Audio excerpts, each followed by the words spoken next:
আজকে এখানে যে দুইজন শিল্পী আমরা উপস্থিত হয়েছি, দুইজন মহিলা শিল্পী।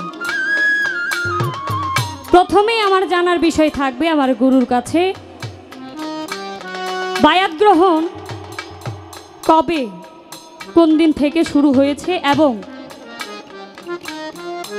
নারীরা কি বায়াত গ্রহণ করতে পারবে কিনা। এখানে অনেক পর্দারের মা বোনেরা উপস্থিত আছেন, এটা আমাদের জানার বিষয়। অনেকে বলে মেয়েদের বায়াত গ্রহণ করতে হবে না, তাদের বাবা মা আছে, বিয়ের পরে স্বামী আছে, সুতরাং তাদের বায়াত গ্রহণ করার দরকার নাই। অনেকে এটা বলে কি না, এই কথাটা বলে।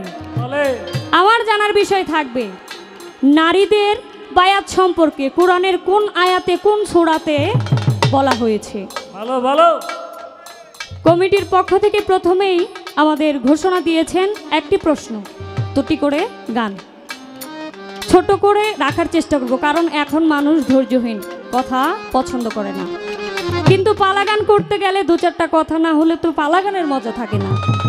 তাই আমি ছোট্ট করে আমার গুরুর কাছে জানতে চাইব নারীদের বায়াতের যে বিষয়টা, কোন নারী কোন দিন প্রথম বায়াত গ্রহণ করেছেন, এবং এটা কোনো যুক্তি না, এটা কোরআনের একটা আয়াত, কোরআনের কোন সূরার কোন আয়াতে এই নারীদের বায়াতের বিষয়টা বলা হয়েছে।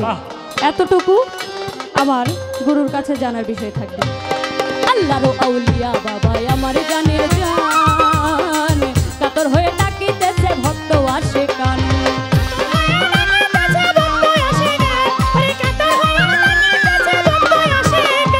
আল্লাহর আউলিয়া বাবা আমার জানের জান, কাতর হয়ে ডাকিতেছে ভক্ত আসে কান। আরে তুমি না তো রাইলে কলঙ্ক তোমারি, তুমি না তো রাইলে কলঙ্ক তোমারি, তুমি পার করে লইও বাবা বইরা বরি, তুমি পার করে লইও বাবা বইরা বরি।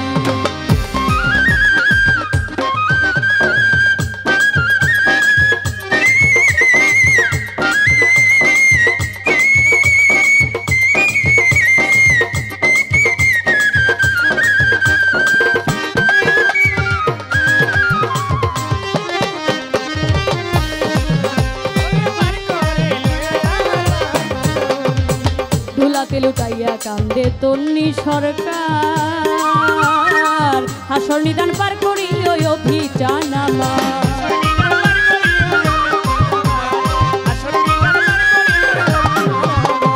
ধুলাতে লুকাইয়া কান্দে তন্নি সরকার, হাসর নিদান পার করি ওই অভিযান আমার। নিদয়া হইও না বাবা কই চরম ধরি,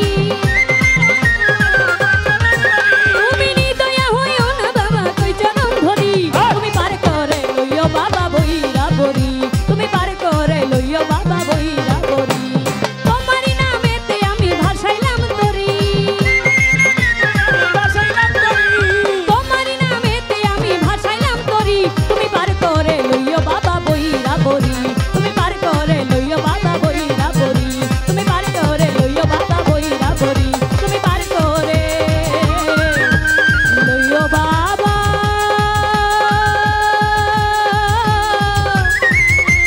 বইরা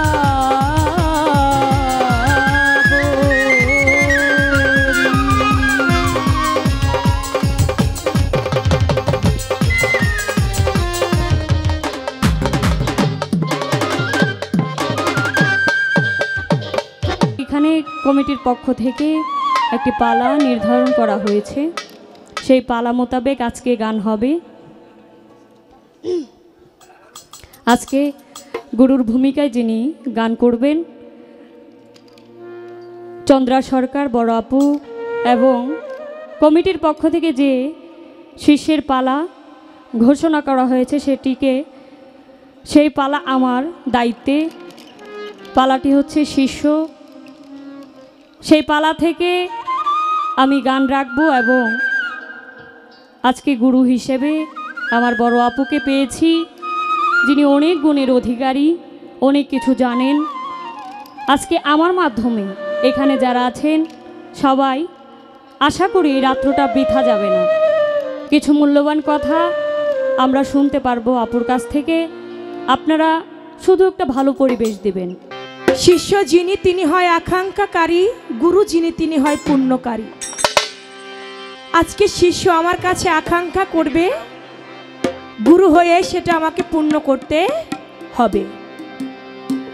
গু শব্দের অর্থ অন্ধকার, রু শব্দের অর্থ হচ্ছে রুশনাই। অন্ধকার পথ হতে যেজন আলোর পথে নিয়ে যেতে পারে সে হয় গুরু।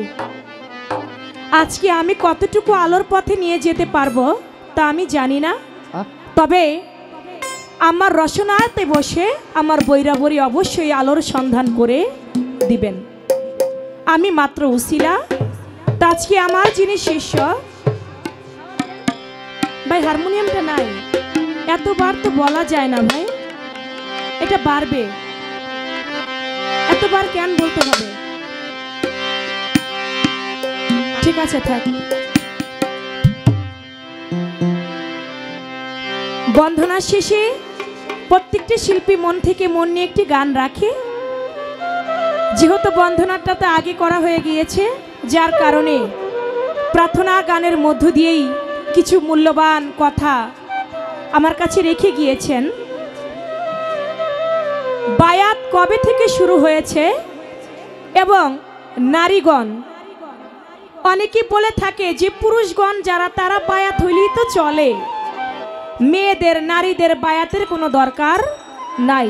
কোরআনে নারীদের বায়াতের কথা আছে কি নাই? যদি থাকে তাহলে কোন সূরায় কত আয়াতে আছে?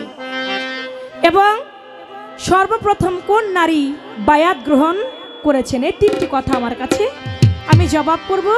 বায়াত সম্বন্ধে আগে একটি গান আমার থাকবে, গানের মধ্যে জবাব হবে, মুখেও বলা হওয়ার চেষ্টা করব। অচিনাকে চিনতে হলে রে, অচিনাকে চিনতে হলে রে, চলো যাই চীনা লোকের সনে, আল্লাহর আশিকান বসো ওলি আল্লাহর ধ্যানে, যাবি যদি মাশুক রূপ দর্শনে, আল্লাহর আশিকান বসো ওলি আল্লাহর ধ্যানে।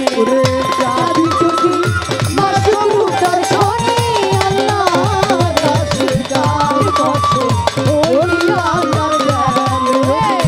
যাবি যদি মাশুক রূপ দর্শনে, আল্লাহর আশিকান বসো ওলি আল্লাহর ধ্যানে। পাক কালাম পাঠালেন সাই, কুরআন খুলে দেখো তাই কি বলেছে সুলো দেওয়ানে।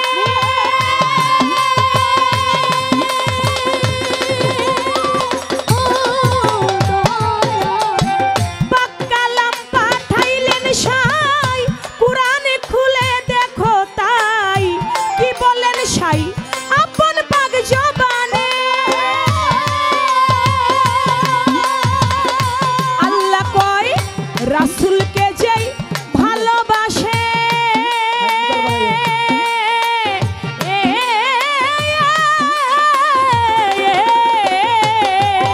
আমার রাসূলকে যেই ভালোবাসে সে আমাকে ভালোবাসে রে। আমার রাসূলকে যে ভালোবাসে, সে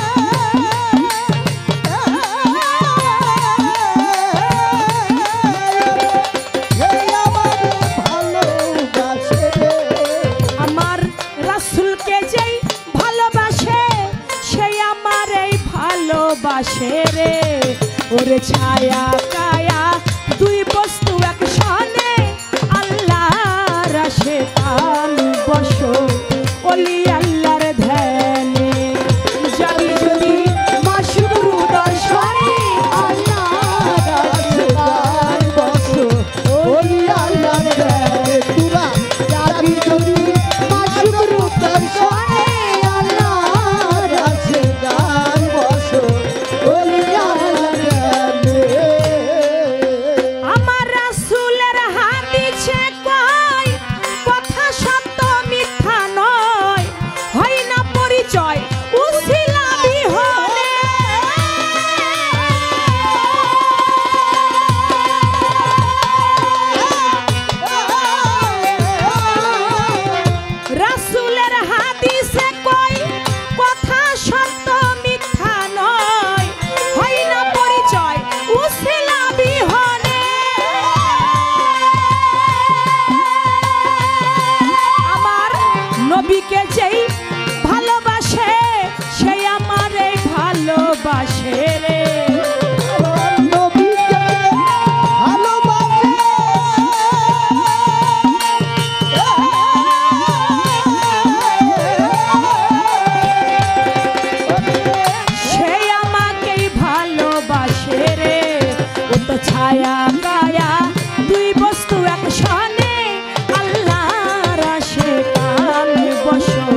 কর ধিয়ান সজল নয়নে আল্লাহর আশিকান বসো ওলি আল্লাহর ধ্যানে যাবি যদি মাশগুরুর দর্শনে আল্লাহর আশিকান বসো ওলি আল্লাহর ধ্যানে তোরা যাবি যদি মাশগুরুর দর্শনে আল্লাহর আশিকান বসো ওলি আল্লাহর ধ্যানে।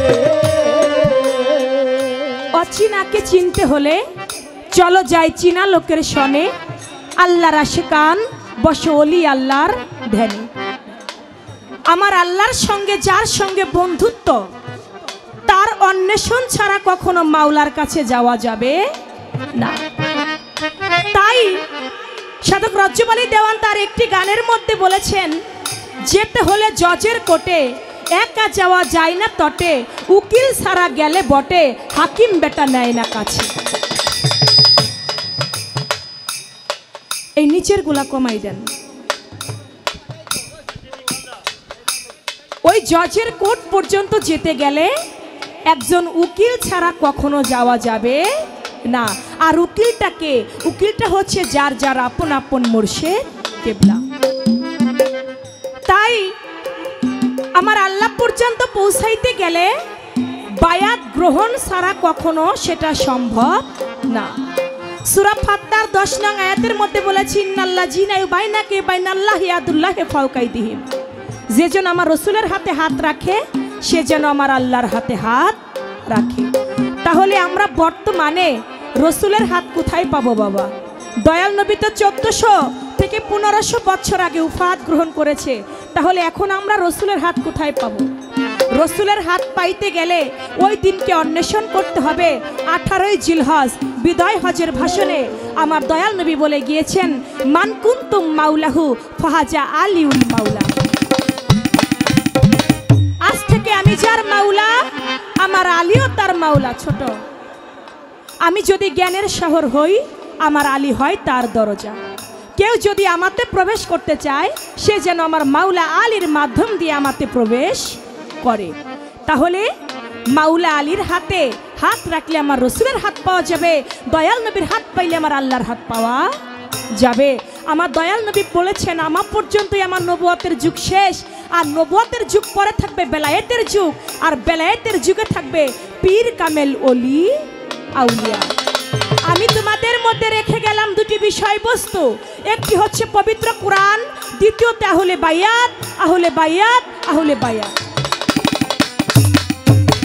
সাহাবাগণ জানতে চায়, ইয়া রাসূলুল্লাহ, আমরা তো পবিত্র কোরআন সবাই জানি সবাই বুঝি, কিন্তু আহলে বায়াতটা কি এটা তো আমরা জানি না।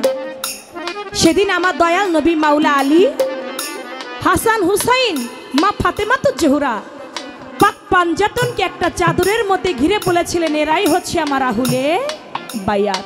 আর যারা এই পাক পাঞ্জাতনের অনুসারী হবে তারা কখনো পথভ্রষ্ট হবে না।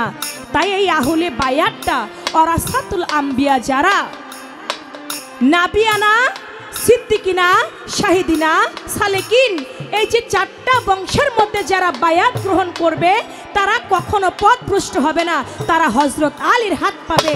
যারা হযরত আলীর হাত পায় তারা দয়াল নবীর হাত পায়, নবীর হাত পাইলে আমার আল্লাহর হাত পায়। তাই বর্তমানে যারা পীর কামেল ওলিয়া উলিয়াগণের হাত রাখে তারাই তো আমার রসুলের হাতে হাত রাখে। এজন্য বলেছে বাবা, যারা বায়াত ব্যতীত মারা গেল তারা যেন জাহিলিয়াতের মৃত্যুবরণ করলো। বায়াত ব্যতীত মারা যাওয়ার জাহিলিয়াতের মৃত্যুবরণ করা এক সমান কথা। এই বায়াত কবে থেকে শুরু হয়েছে? বায়াত তো সৃষ্টি থেকেই শুরু হয়েছে। আমার দয়াল নবীর নূরকে যখন আমার আল্লাহ পাক সৃষ্টি করলেন, সৃষ্টি করবার পরে আমার আল্লাহ পাক বললেন, আলাস্তু বিরব্বিকুম, হে নূর আমি কি তোমার প্রভু নয়? নূরে সেদিন বলল, ইয়া কালওয়ালা, আপনি আমার স্রষ্টা, আমি আপনার সৃষ্টি, আপনি আমার গুরু, আমি আপনার শিষ্য, করব আপনার আরাধনা। সৃষ্টির মূলে আমার আল্লাহ গুরু, আমার দয়াল নবী হচ্ছে শিষ্য। আমার আল্লাহ হলো মাশেক, দয়াল নবী হচ্ছে আশেক। শুধু এখানেই নয়, আমার দয়াল নবী মেরাজে গেলেন, সবে মেরাজে গিয়ে আমার আল্লাহর কাছে তিনি বায়াত গ্রহণ করলেন। সুবহানাল্লাহ। তাহলে সর্বপ্রথম আমার আল্লাহ হলো গুরু, আমার দয়াল নবী হলো শিষ্য। নারীগণ মুরিদ হইতে পারবে, এটা কোরআনে আছে কিনা? অবশ্যই আছে। নারীগণ মুরিদের কথা কোরআনে আছে কিনা? নারীরা বায়াত গ্রহণ করতে পারবে কিনা? একটা পুরুষ বায়াত হইলেই তো হয়ে যায়, সমাজের মধ্যে এটা বলে। আচ্ছা, একজন স্বামী খাইলে কখনো স্ত্রীর পেট ভরে? না তো, কখনোই ভরে না।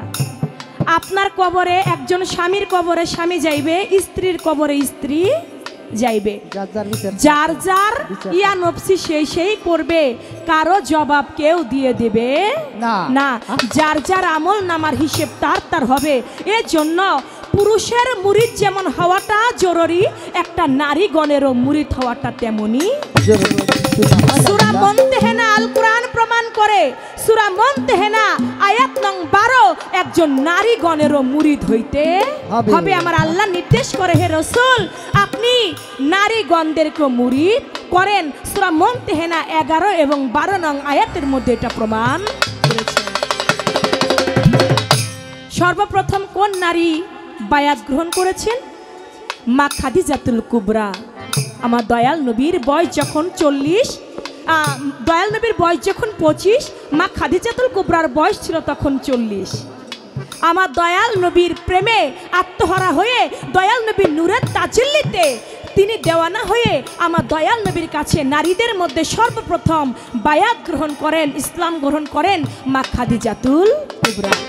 এই ছিল আমার শিষ্য, তার কথা আমি তার জবাব দেওয়ার চেষ্টা করলাম।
মূল্যবান কিছু কথা আমরা জানতে পেরেছি।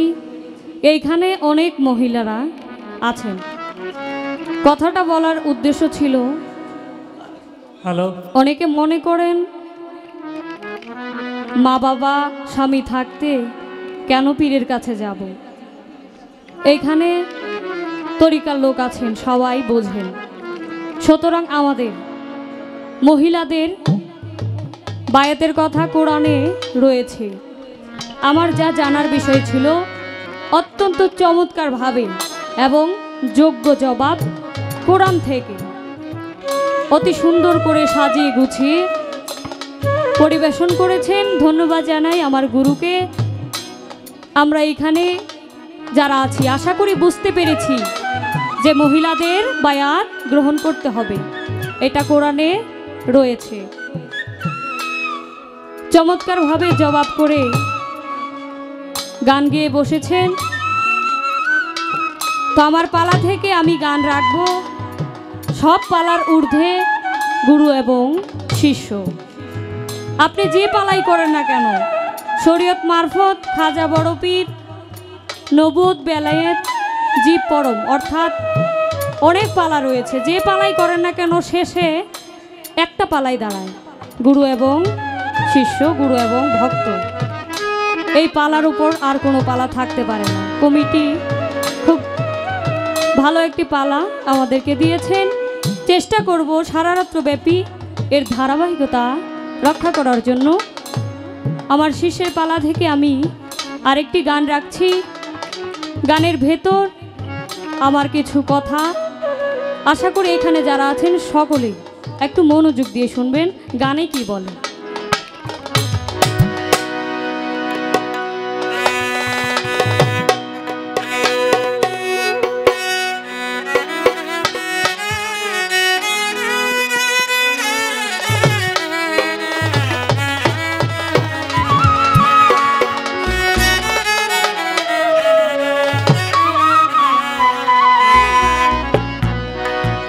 গুরু যদি শিষ্যকে কিছু না বুঝিয়ে দেয় তাহলে শিষ্যের উপায় কি? যে কিছু দেয় তাকে বলা হয় দাতা, যে গ্রহণ করে তাকে বলা হয় গ্রহীতা। তো আজকে গুরুর ভূমিকায় যিনি গান করছেন অনেক জ্ঞানের অধিকারী, আমাদেরকে জানাবেন। আমি আজকে শিষ্য হই, সেই সকল কিছু বোঝার চেষ্টা করব এবং মানার চেষ্টা করব। ধন্যবাদ।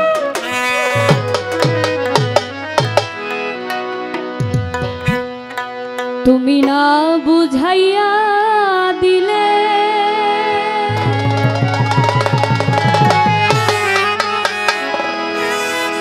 পাইব কোথায় গুরু ধরি তোমার পা।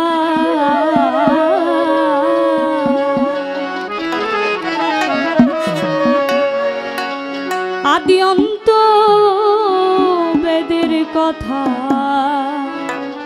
ভাঙ্গা কওয়া।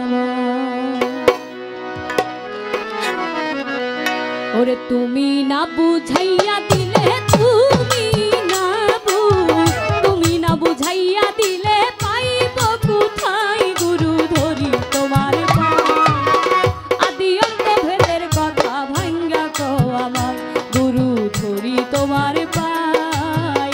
আদি অন্ত ভেদের কথা ভাঙ্গা কওয়া আমার।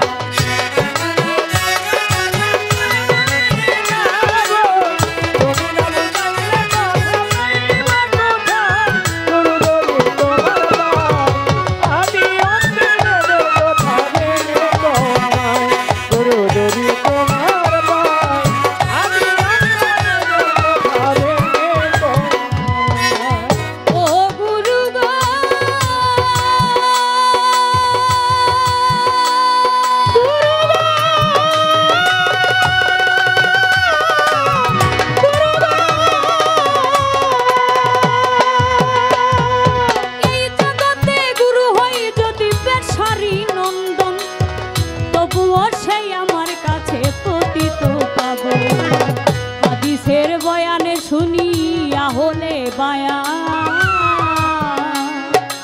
নবীর বংশের হাতের উপর রাখিতে এই হাত। হাদিসের বয়ানে শুনিয়া হলে বায়া নবীর বংশের হাতের উপর রাখিতে এই হাত। আরে কোন বংশেতে জন্ম তোমার, কোন বংশেতে জন্ম তোমার, তাই বলো আমায় গুরু ধরি তোমার পাই। আদি অন্ত ভেদের কথা ভাঙ্গা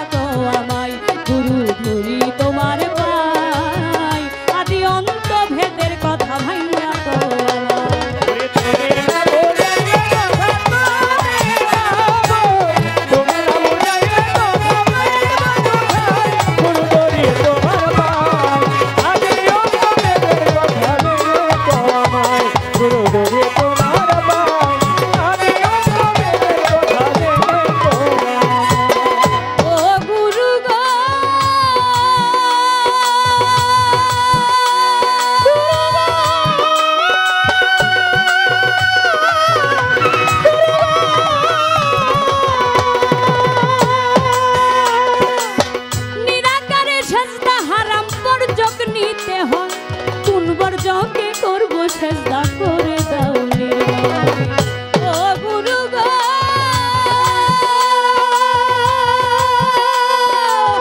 নিরাকারে সেজদা হারাম বর্জক নিতে হয় কোন বর্জকে করব সেজদা করে দাও নির্মল আরে যদি বলো সেজদা করো মানুষ গুরুর পায় মানুষ হইয়া মানুষকে কি সেজদা করা যায় যদি বলো সেজদা করো মানুষ গুরুর পায় মানুষ হইয়া মানুষকে কি সেজদা করা যায় ওরে কে কবে করেছে সেজদা কে কবে করেছে সেজদা দয়াল নবীর পায় গুরু ধরি তোমার পায় আদি অন্ত ভেদের কথা ভাঙ্গা কও আমায় গুরু ধরি তোমার পায় আদি অন্ত ভেদের কথা ভাঙ্গা কও আমায় ওরে তুমি না বোঝাইলে কথা তুমি না বোঝাইলে কথা গুরু ধরে তোমার পায় আদি অন্ত ভেদের কথা ভেঙে তোমায় গুরু ধরে তোমার পায় আদি অন্ত ভেদের কথা ভেঙে ও গুরু গো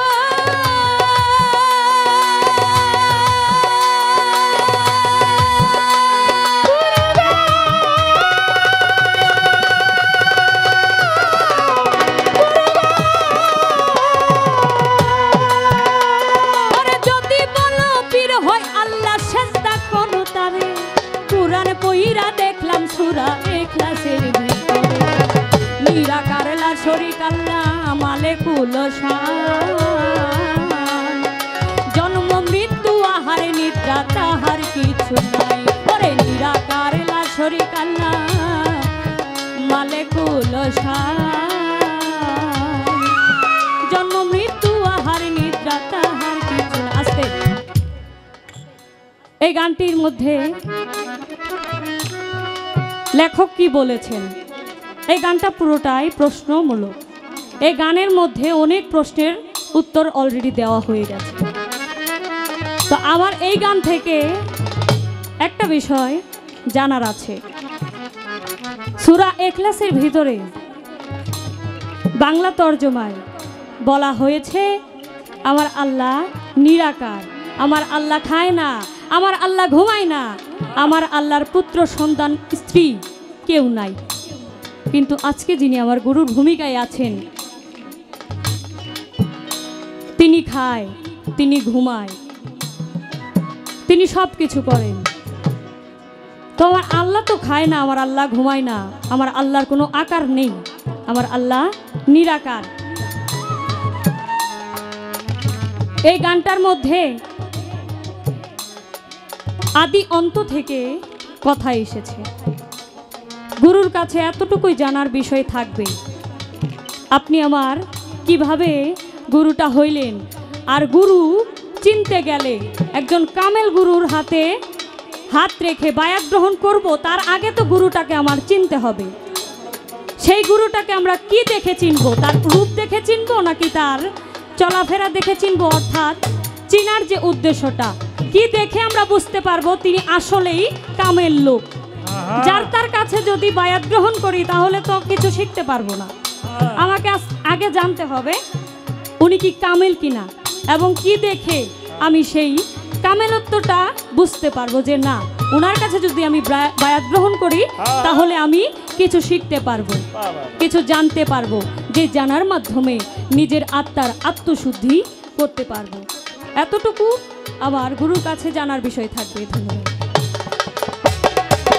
ও গুরু গো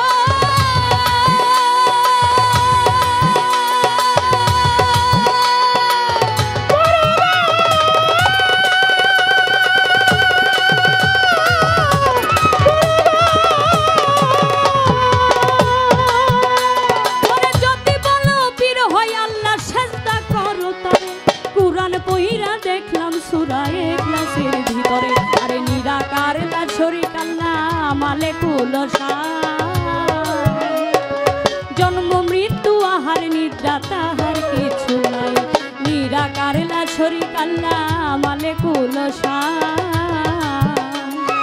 জন্ম মৃত্যু আহার নিদ্রা তাহার কিছু নাই সুবাহান সরকারে বলে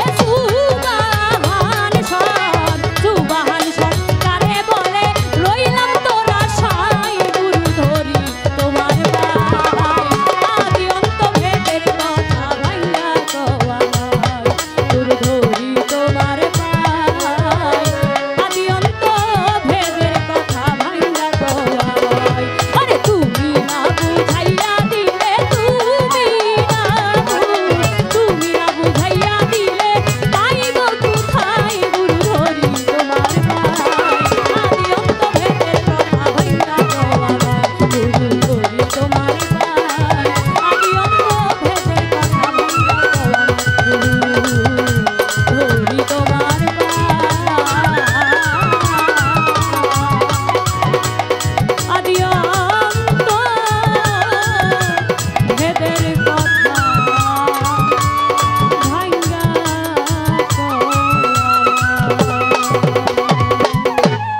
ধন্যবাদ আমার শিষ্য তন্নি সরকারকে তার বলা কোয়ার জন্য। অতি চমৎকার করে এবারও আমার কাছে অনেকগুলি কথা রেখেছেন। তার মধ্য থেকে আমার জিন্নাত ভাইয়ের একটি কথা ভালো লেগেছে যে চন্দ্রা সরকার প্রশ্নের যে জবাব দিয়েছে তাতে আমরা সবাই খুশি। চায়ের দোকানে কিছু গুণীজনেরা বসে আছেন, তারা আলাপ আলোচনা করতেছেন যে চন্দ্রা সরকার খুব ভালো জবাব করেছেন। তবে আমি আরেকটু খুশি হতাম যদি সেই লোকগুলি আমার সামনে এসে থাকতো, তাহলে আমার হৃদয় থেকে আরো আনন্দ জাগতো, আরো ভালো কিছু কথা আমি বলতে পারতাম। তো আমি দরদিদের বলবো আপনারা চায়ের দোকানে না থেকে দয়া করে আমাদের মঞ্চে আসবেন এবং আমাদের সামনে থাকলে আমরা অবশ্যই আরো বেশি আনন্দিত হব। ঠিক আছে। এবার তার কথা গুরু ধরি তোমার পায় আদি অন্ত ভেদের কথা ভেঙ্গে কও আমায়। এই তার যে এখন যে গানটি, এই গানটির অনেকগুলি জবাব আমি আগেই দিয়ে দিয়েছি। তারপরেও এখন নতুন করে তার গান থেকে দুই একটি কথা তিনি তুলে ধরেছে। বলছে দয়াল আগে তো জবাব দিয়ে দিয়েছেন, এখন ওই পিছনের কথা না বলে এর মধ্যে দুই একটা কথা আছে নতুন, সেখান থেকে আপনি জবাব করবেন। তো তার কথা, একজন মানুষ হয়ে মানুষকে সেজদা করা যাবে কি না? না। যদি সেজদা করা যায়, কে কবে দয়াল নবীর পায়ে সেজদা করেছিলেন? এই একটি কথা। দয়াল সামনে দাঁড়িয়ে আছেন, আপনি যদি মঞ্চে আসেন আসলে অনেক আনন্দিত হব। দয়া করে মঞ্চে এসে আপনার পদধূলি দিবেন। আমরা আসল গুরু চিনব কেমন করে, এই একটি কথা। অনেকেই তো গুরু আছে, গুরু মিলে ঘরে ঘরে, ভক্ত মিলে কপালের ফেরে। গুরুর তো কোনো অভাব নাই, কিন্তু আসল গুরু আমরা কেমন করে চিনব? এবং যদি বলো পীর হয় আল্লাহ, সূরা ইখলাসের মধ্যে প্রমাণ করে কুল হু আল্লাহু আহাদ আল্লাহুস সামাদ লাম ইয়ালিদ ওয়া লাম ইউলাদ ওয়া লাম ইয়াকুল লাহু কুফুয়ান আহাদ। আমার আল্লাহ বলে আমি আল্লাহ কাউকে জন্ম দেই নাই, আমি কারো হতে জন্ম নেই নাই, আমি কারো মুখাপেক্ষী না, বরং সবাই আমার মুখাপেক্ষী। আমার নাই মাতা নাই পিতা, আমি আল্লাহ, আমার কোনো শরীক নাই, আমি লা শরীক। তাহলে আল্লাহর যদি শরীক না থাকে, তিনি যদি এক আল্লাহ হয়, তাহলে গুরু কি আল্লাহ? এই বিষয়টা কি না? আমি জবাব করব, গুরু কখনো আল্লাহ না, আবার আল্লাহ হতেও জুদা না। গুরু কভু আল্লাহ না, আল্লাহ হতেও জুদা না। গুরুকে যে মানুষ ভাবে জাহান্নামী, সেই তো হয়। একজন পীর গুরু যিনি হয়, তিনি হলো গুরু কভু দেহধারী নয়, অখণ্ড মণ্ডল গুরু তোমার অন্তিম কালেরও সঞ্চয়। গুরু কখনো দেহধারী নয়, গুরু হচ্ছে শক্তি। গুরু হচ্ছে শক্তি, যে শক্তি পাওয়ার, যেটা আমার আল্লাহ থেকে আল্লাহর ওলিগণ পেয়ে থাকে। তাই আমার আল্লাহর ওলিগণ হচ্ছে আমার আল্লাহ পাকের বন্ধু। সূরা ইউনূসের ৬২ নং আয়াতের মধ্যে বলেছে আমার আল্লাহর ওলিগণের কোনো ভয় নাই, তারা কোনো চিন্তিত হবে না, তারা কোনো দুঃখিত হবে না না। তাই আল্লাহর অলিগণ আল্লাহ পরিষদের সদস্য। আল্লাহরও একটা পরিষদ আছে, চেয়ারম্যানের যেমন একটা পরিষদ আছে তেমন আল্লাহরও একটা পরিষদ আছে। আর আল্লাহ পরিষদের সদস্য হচ্ছে আমার বৈরা বরি। তাই গুরু কভু আল্লাহ না, আবার আল্লাহ হতেও জুদা না। যিনি মুর্শিদ ফকির লালন সাইজি বলেছে, যিনি মুর্শিদ তিনি রসুল, ইহাতে নয় কোনো ভুল, খুদাও সে হয়, এমন কথা লালন কয় না আল্লাহর কোরআনে কয়। আহ, যিনি মুর্শিদ তিনি রসুল, এটা বাবা ভক্তের কাছে সেটা। তাই গুরুকে কখনো মানুষ রূপে ভাবা যাবে না না, গুরু কভু মানুষ নয়। এবার একটি গান আমি রাখি, তার অনেকগুলি কথা, এবং জিন্নাত ভাই কিছু সাধু মহৎদের থেকে একটা প্রশ্ন নিয়ে এসেছে আমার কাছে, সেই প্রশ্নটিরও জবাব করতে হবে। সূরা ফাতিহার মধ্যে সিরাতাল মুস্তাকিমের কথা বলা হয়েছে। এই পথটা ছাড়াও আরেকটা পথের কথা আল কোরআনে আছে, রাস্তার কথা আছে। সেই রাস্তাটা কোন রাস্তা, কোরআনের কোন সূরায়, কত আয়াতে আছে, আমি বলবো তার আগে একটি গান। এই চোদ্দ ভুবনের মাঝে, এই চোদ্দ ভুবনের মাঝে মুর্শিদ মাওলানা তোমার দয়াল মুর্শিদ মাওলানা। দেখলে ছবি, দেখলে ছবি, দেখলে ছবি পাগল হবি, ঘরে রইতে পারবি না। দেখলে ছবি পাগল হবি। আরে এই যত ভুবনের মাঝে, এই যত ভুবনের মাঝে মুর্শিদ বাবা মাওলানা গো, মুর্শিদ বাবা মাওলানা। দেখলে ছবি পাগল হবি, ঘরে রইতে পারবে না। দেখলে ছবি পাগল হবি। মহান মরতি তাহার দেখলে জীবের ঘুচে আধার। মহান মূর্তি তাহার দেখলে জীবের ঘুচে আহার। মহান মরতি তাহার দেখলে জীবের ঘুচে আধার। আরশ কুরসি সাগর পাহাড়, আরশ করেছে সাগর পাহাড়। আরশ কুরসি সাগর পাহাড় দেখার বাকি থাকে না তার, দেখার বাকি থাকে না। দেখলে ছবি পাগল হবি, ঘরে রইতে পারবি না। দেখলে ছবি পাগল হবি। আরে এই যত ভুবনের মাঝে, এই যত ভুবনের মাঝে মুর্শিদ বাবা মাওলানা গো, মুর্শিদ বাবা মাওলানা। দেখলে ছবি পাগল হবি, ঘরে রইতে পারবে না। দেখলে ছবি পাগল হবি।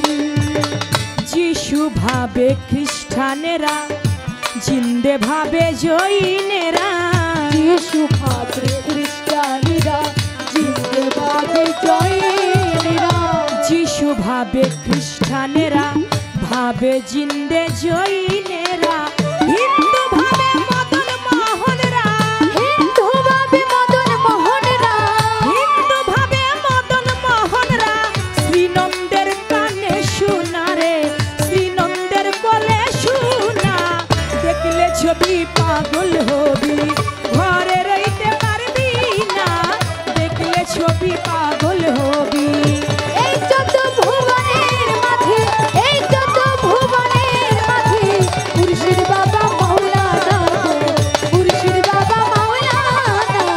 দেখলে ছবি পাগল হবি, ঘরে রইতে পারবে না। দেখলে ছবি পাগল হবি। আমার শিষ্য বললেন, আমি আসল গুরু চিনব কেমন করে? আমার গানের মধ্যে কিন্তু বলে দেওয়া হয়েছে, এই 14 ভুবনের মাঝে মুর্শিদ মাওলানা। দেখলে ছবি পাগল হবি, ঘরে রইতে পারবি না। মহান মরতি তাহার দেখলে জীবের ঘুচে আধার। আরশ কুরসি সাগর পাহাড় দেখার বাকি থাকে না। যারে দেখলে রোগ থাকে না, শিষ্যই আমার ভক্ত থাকে না গায়। যারে দেখলে জীবনের কথা তোমার ভুল পড়িয়া যায়। এমন একটা মানুষ মানুষ পাইলে যাইও বায়াত হইয়া বাবা জীবন যৌবন দিও বৈরাবরীর চরণে বিকাইয়া।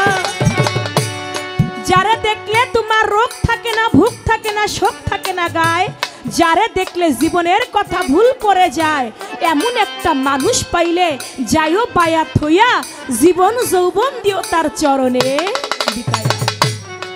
ওই মানুষটার দেখলেই চেনা যাবে, তার নূরের জ্যোতি দেখলেই বোঝা যাবে যে উনি একজন আল্লাহওয়ালা ব্যক্তি। যাহার বদন দেখা মাত্র তোমার হৃদয়ে জাগে আনন্দ, তারে বুকে জড়িয়ে ধরো, ওই তো স্বয়ং গোবিন্দ। বাবা বাবা ওই লোকটাকে দেখলেই তোমার হৃদয়ের মাঝে একটা আনন্দ জাগবে, আর আনন্দ জাগলে তাকেই তুমি ভেবে নিও এই তো তোমার গোবিন্দ। গোবিন্দ আমার বড় পীরের দরবারে হীরাচূড়া গিয়েছিল। হীরাচূড়া বলে আমি কতদিন হয় ভালো একটা ধনবান কোনো ব্যক্তি পাই না, ভালো মতো চুরিও করতে পারি না। আমার বড় পীর আব্দুল কাদের জিলানী, তিনি তো বড় পীর, দেখি তার বাড়িতে গিয়ে কি পাওয়া যায়, আমি তার বাড়িতে চুরি করতে যাব। আমার ছেলে মেয়ে আজকে কয়টা দিন হয়ে গেল অনাহারে আছে, না খেয়ে আছে, আমি কেমন করে তাদের মুখে খাবার তুলে দিব যদি আমার তো ব্যবসায়ী চুরি করা, যদি চুরি করতে না পারি। গিয়েছে আমার বড় পীরের বাড়ি, কি চুরি করবে, দেখে একটা রেশমি চাদর। ও মনে মনে ভাবে এত সুন্দর একটা চাদর, এই চাদরটা যদি আমি চুরি করতে পারি তাহলে এটা আমি অনেক টাকায় বিক্রি করতে পারবো। এটা মনে করে চূড়ায় যখন ওই বড় পীরের চাদরটার মধ্যে হাত লাগাইছে, চাদরেই ওই চোরকে ধরে রাখছে। এদিকে বড় পীর আব্দুল কাদের জিলানী নামাজ পড়ছে, নামাজ পড়ে এসে দেখতে পায় হাত খুব টানাটানি ছুটাছুটি করতেছে, চাদরকে বলতেছে চাদর আমাকে তুই ছেড়ে দে, আমি আর জীবনে কোনোদিন চুরি করব না, আমাকে যার বাড়িতে আসলাম চুরি করতে চাদর আমার হাত ধরে ফেলাইছে, এটা কেমন করে সম্ভব, চাদর তুই আমাকে ছেড়ে দে, এভাবে টানাটানি করতেছে। এদিকে আমার বড় পীর নামাজ শেষ করে এসে দেখে চাদরে তো প্যাঁচ দিয়ে রেখেছে। কয় কিরে হীরাচূড়া, তুমি এত জায়গা থাকতে আমার বাড়িতে আসছো চুরি করতে?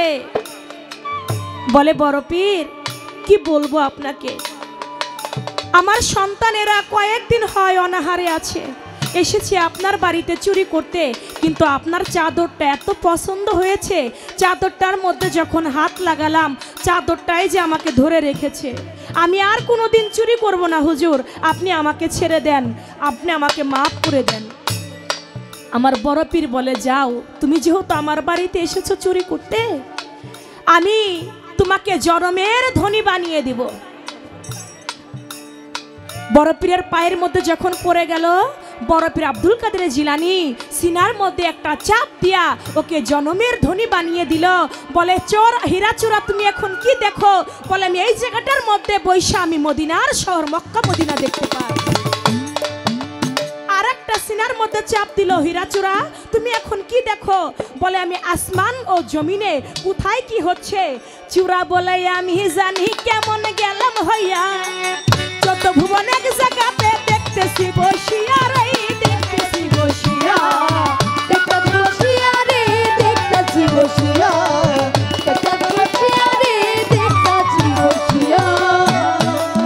চূড়া বলে আমি জানি কেমন গেলাম হইয়া, 14 ভুবন এক জায়গাতে আমি দেখতেছি বসিয়া।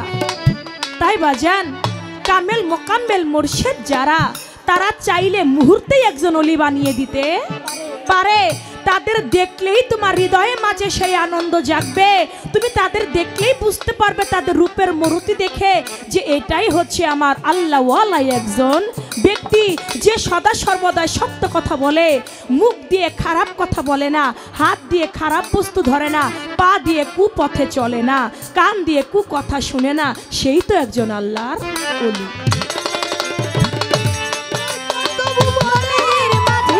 এই যত ভুবনের মাঝে মুর্শিদ বাবা মাওলানা, মুর্শিদ বাবা মাওলানা, দেখলি খুবই পাগল হবি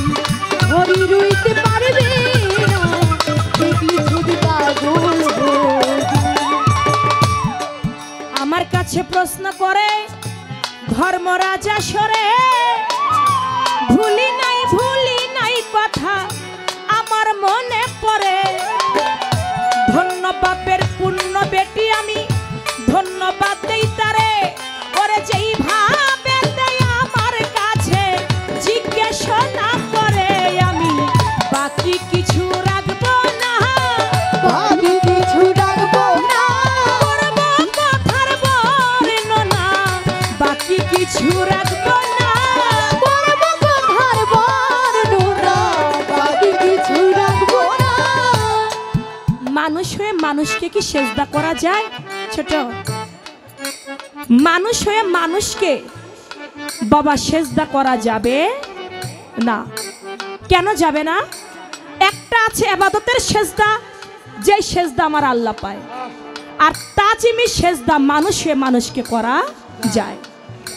ইবাদতের সেজদা কখনো মানুষ পায় না, এবং তাজিমি সেজদা সেটা হচ্ছে মানুষ পায়। ইবাদতের সেজদা যেটা আমার আল্লাহ ব্যতীত আর কেউ পাবে না। ওই সেজদাটা করতে গেলে বাবা প্রথমে ওযু করতে হয়। আল্লাহ যে সেজদা পায় ওই সেজদাটা করতে গেলে ওযু করতে হয়, পাক পবিত্র হইতে হয়, সূরা পড়তে হয়, সূরার সঙ্গে সূরা মিলাইতে হয়। এমনি ভাবে মিলিয়ে তারপরে সেজদায় গিয়ে 3 বার সুবহান রাব্বিয়াল আলা পাঠ করতে হয়। কিন্তু একজন পীর মুর্শিদকে যখন সেজদা করা হয় তখন কিন্তু বাবা আপনার এত কিছুর দরকার পড়ে না। আল্লাহর সেজদাটা এমনি থাকে, গুরু মুর্শিদের সেজদাটা হাতটা পেতে থাকে, যেটাকে বলা হয় তাজিমি সেজদা। এই সেজদাটা পীর মুর্শিদ পাবে, উস্তাদ পাবে, শিক্ষক পাবে, পিতা মাতাও পাবে। সূরা ইউসুফ 100 নং আয়াত। ইউসুফ নবীর পিতা এবং মাতা সঙ্গে আরো 11 ভাই মিলে ইউসুফ নবীকে সেজদা করেছিলেন। শুধু তাই নয়, সৃষ্টির মূলে আদম আলাইহিস সালামকে একমাত্র শয়তান ব্যতীত সবাই সেজদা করেছে। সুবহানাল্লাহ। আজাজিল সেজদা করলো না, বিদায় সে হয়ে গেল শয়তান। তাই এই তাজিমি সেজদা কে কবে আমার দয়াল নবীর পায়ে করেছিলেন? হ্যাঁ, আমার দয়াল নবী কেউ তাজিমি সেজদা করেছিলেন। কে করেছিলেন? যার নাম হযরত আবু খুজাইমা রাদিয়াল্লাহু তাআলা আনহু। তিনি মিশকাত শরীফে 396 পৃষ্ঠা তার প্রমাণ করেন। এই পীর মুর্শিদকে তাজিমি সেজদা যদি হারাম হইতো তাহলে আমার দয়াল নবী সেদিন তাজিমি সেজদাটা হুজাইমার থেকে নিত না। ইউসুফ নবীও তিনিও তার পিতা মাতা 11 ভাই থেকে এই সেজদা নিত না। তাই বাবা ইবাদতের সেজদা পাবে আল্লাহ, তাজিমি সেজদা পাবে পীর মুর্শিদ আমার বৈরাবরী পিতা এবং মাতা। যতদিন পর্যন্ত দেখবেন বাবা বাবা মাকে একজন সন্তান সালাম করে স্কুলে গিয়েছে, পরীক্ষার সময় গিয়েছেন, আগের দিনে পরীক্ষা দিবে, পরীক্ষা হলে ঢোকার আগে বাবা মায়ের পায়ে সন্তানেরা সালাম করে স্কুলে গিয়েছে। আমি যেন মা পরীক্ষাটা ভালো দিতে পারি, বাবা আমি যেন পরীক্ষা ভালো দিতে পারি, আমার জন্য দোয়া করো। ভালো একটা কাজ করতে যাবে, বাবা মায়ের পায়ে একটা সালাম ভক্তি করে গিয়েছে। যেদিন থেকে এটা করা বন্ধ করছে ওই দিন থেকে বাবা বৃদ্ধাশ্রম চালু হয়ে গেছে। নিজের বাবা মাকে তো ভাত দেয়ই না, আরো বৃদ্ধাশ্রমে রেখে দিয়ে আসে। যদি ওই প্রথাটা যদি এখনো চালু থাকতো তাহলে কোনো বাবা মাকেই বৃদ্ধাশ্রমে কোনো সন্তান দিত না। তাই বাবা বাবা মা উস্তাদ গুরু তাদেরকে তাজিমি সেজদা তাজিমি ভক্তি এটা দেওয়া যাবে। এই যত ভুবনের মাঝে, এই যত ভুবনের মাঝে মুর্শিদ বাবা মাওলানা গো, মুর্শিদ বাবা মাওলানা দেখলি ছবি পাগল হবি, ঘরে রইতে পারবে না, দেখলি ছবি পাগল হবি। শুধু তাই কেন, আমার দয়াল নবীকে তাজিমি সেজদা করেছে হযরত আলী করিমুল্লাহ ওয়াজহু, ওমর রাদিয়াল্লাহু তাআলা আনহু, হযরত বিলাল, তারাও আমার দয়াল নবীকে তাজিমি সেজদা করেছে। তাই তাজিমি সেজদা কে কবে দয়াল নবীকে করেছে এটা আমি আপনাকে বলে দিলাম। আরো কথা আছে যে একজন পীর কামেল এই গুরুর বংশ দয়াল নবীর বংশের উপর হাত রাখতে হবে, তাহলে গুরু তোমার কোন বংশে জন্ম? এটা আমি আগেই বলে গিয়েছি, একজন পীর মুর্শিদের কোন বংশে, তারা নবীর বংশী কিনা। অবশ্যই আমার বৈরাবরী দরবারটা নবীর বংশধর। যারা নবীর সুন্নতকে আঁকড়ে ধরে আছে, যারা নবীর বলা কওয়া আদর্শ যারা মেনে চলে, আগেই বলেছি এই যে নাবিয়ানা, সিদ্দিকিনা, সাহিদিনা, সালিকিন, এই যে 4টা গোত্রের মধ্যে যারা এখনো বায়াত গ্রহণ করে তারা নবীর বংশের উপরই হাত রেখে বায়াত গ্রহণ করে। এই পর্যন্ত আমি বলা কর রাখলাম। আরো একটি কথা আমার কাছে রেখেছেন বাবা। আমার জিন্নাত ভাই। সে প্রশ্নটা হলো পার্সোনাল। আচ্ছা, মানে দর্শকদের বাইরে থেকে পক্ষে থেকে সাধু মহাজনদের পক্ষে থেকে একটা কথা রেখেছেন। আপনি তো আগে চুপে চুপে আমারে জিজ্ঞেস করবেন, চন্দ্রাপা আপনি পারেননি, আপনি তো আমার আপন মানুষ, না হইল 10 বছর আগের পরিচয়। আপনি তো একটু মনে আগে এসে বলতে পারতেন, চন্দ্রাপা এই প্রশ্নটা আসছে, আপনি এটা জানেননি। তাহলে তো আমি জানলে বলতাম, না জানলে এখন আপনি একটু বিপদে ফেলাইছেন না আমারে। এখন যদি আমি না দিতে পারি আপনার সম্মান যাবে না? না, আমি তো আপনার বোন, আপনার সম্মান যাবে না। আমি জবাব করব ইনশাল্লাহ। প্রশ্ন হচ্ছে, সূরা ফাতিহার মধ্যে সিরাতাল মুস্তাকিমের পথ, সত্য সরল সোজা পথের কথা বলেছেন। কোরআনে আরো একটা জায়গায় এই সোজা রাস্তার কথা বলেছে। কোন রাস্তাটার কথা বলেছে? কোন সূরায় কত আয়াতের মধ্যে বলেছে? সূরা মায়েদা 48 নম্বর আয়াতে। সূরা মায়েদা 48 নং আয়াতের মধ্যে বলেছে, আমি তোমাদের মধ্যে রেখে দিলাম 2টি রাস্তা, একটা হচ্ছে শরীয়ত এবং তরিকতের পথ। এবং শরীয়ত এবং তরিকতের পথ, শরীয়ত হচ্ছে মিনহাজ, তরিকতে মিনহাজ। এই মিনহাজের পথ দিয়ে যারা হাঁটবে তারা কখনো পথ ভ্রষ্ট হবে না।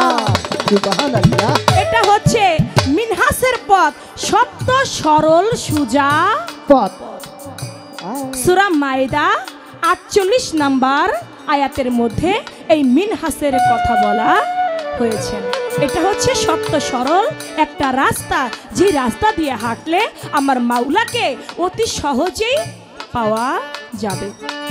আরে এই যত ভুবনের মাঝে, এই যত ভুবনের মাঝে, মুর্শিদ বাবা মাওলানা গো, মুর্শিদ বাবা মাওলানা, তুমি যদি পাগল হবি, ঘরে রইতে পারবে না, দেখলে খুব পাগল হবি। ভক্তি ভরে রাখিলে পানি হইয়া যাই রে পাশা। ভক্তি ভরে রাখিলে প্রাণ, পানি হইয়া যায় রে পাশা। ভক্তি ভরে রাখিলে প্রাণ, মনরে পানি হইয়া যাই রে পাশা।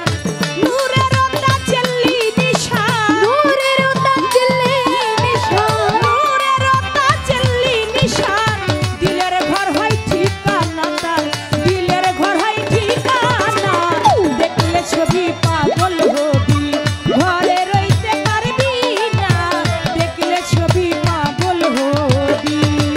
আরে এই যত ভুবনের মাঝে, এই যত ভুবনের মাঝে, মুর্শিদ বাবা মাওলানা গো, মুর্শিদ বাবা মাওলানা, দেখলে ছবি পাগল হবি, ঘরে রইতে পারবে না, দেখলে ছবি পাগল হবি।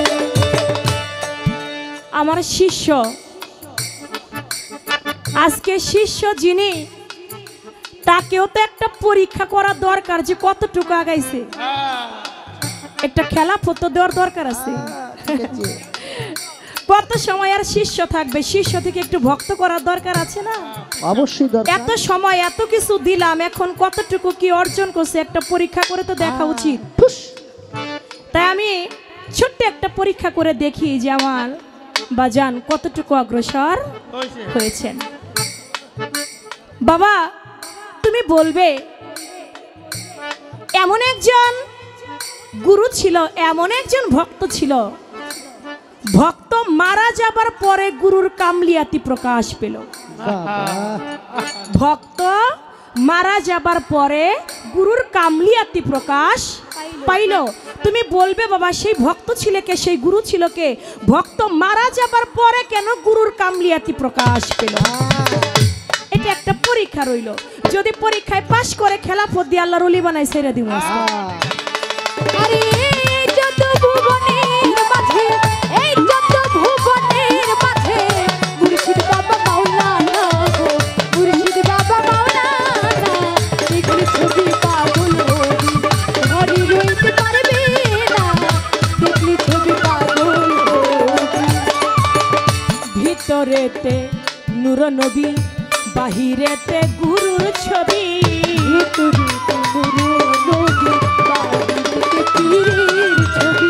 ভিতরেতে গুরুর ছবি, বাহিরেতে নূর নবী। ধ্যানের ঘরে আল্লাহ পাবি, ধ্যানের ঘরে আল্লাহ পাবি, ধ্যানের ঘরে আল্লাহ পাবি। কবি জালাল কই ডুবে দেখ না, কবি জালাল কই ডুবে দেখ না, দেখলে ছবি পাগল হবি, ঘরে রইতে পারবি না, দেখলে ছবি পাগল হবি।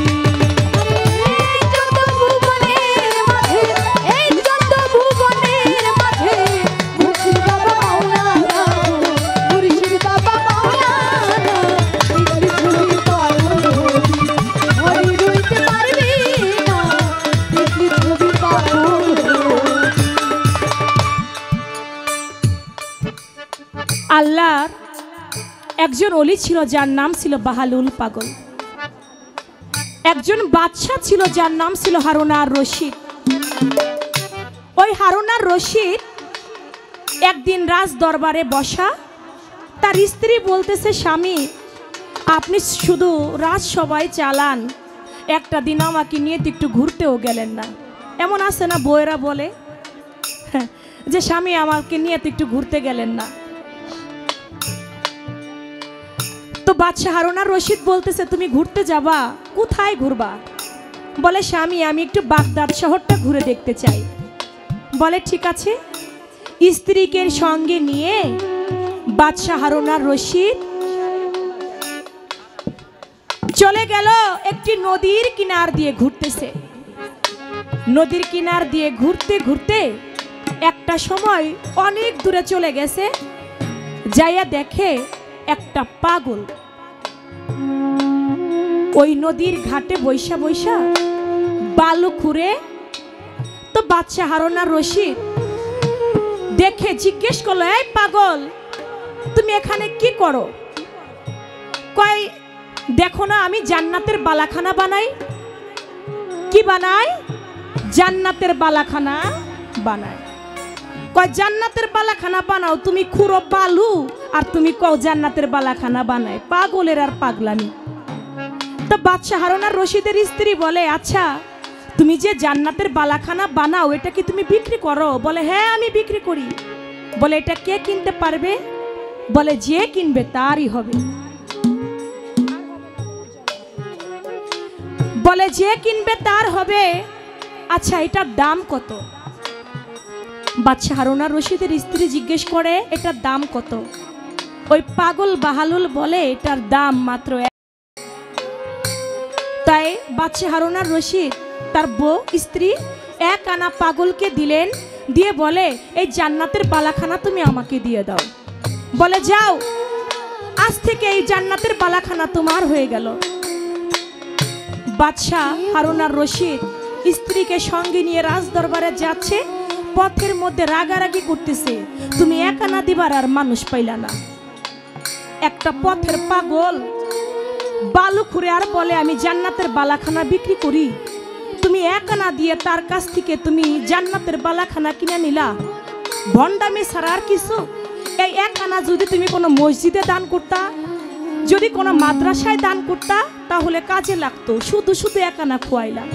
কয় স্বামী এক আনাই তো, বেশি তো আর না, যাক না। চলে গেছে বাদশাহ হারুন আর রশিদ। সবার মধ্যে রাত্রে বেলায় হারুন আর রশিদ বাজান ঘুম আসে এই ভাব সংসারে। রাত্র যখন অধিক হয়েছে হারুন আর রশিদ ঘুমের মধ্যে স্বপ্নে সে দেখে তিনি মারা গিয়েছে, দুনিয়াটা কিয়ামত হয়ে গিয়েছে, হাসরের মাঠ হয়ে গিয়েছে। হারুন আর রশিদের বিচারের কার্যালয় শুরু হয়ে গেছে। হারুন আর রশিদ জান্নাতে প্রবেশ করে। কি স্বপ্নে দেখে? রাত্র যখন 2টা বাজে স্বপ্নে দেখে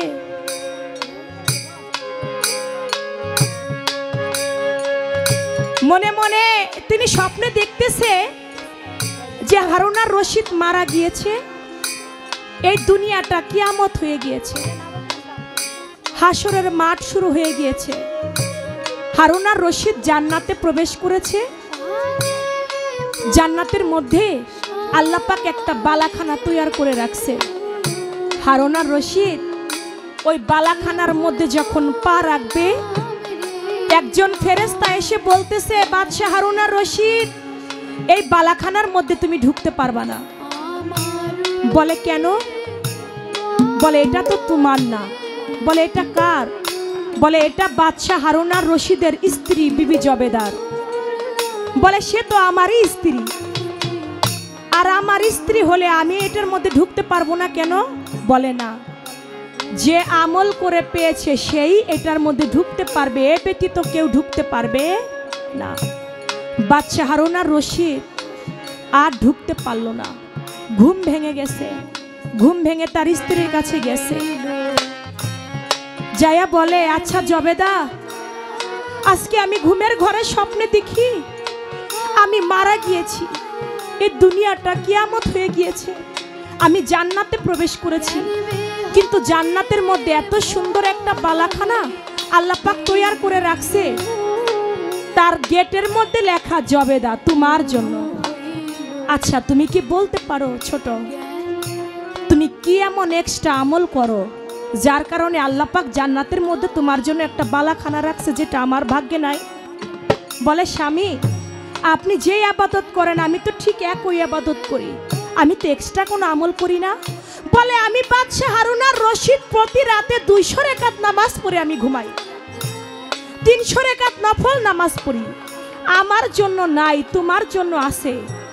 এ কারণটা কি তুমি একটু ভালো করে মনে করো, তুমি কি এমন এক্সট্রা আমল করো? বলে, স্বামী আমার তো মনে পড়ে না। আচ্ছা স্বামী এটা নয় তো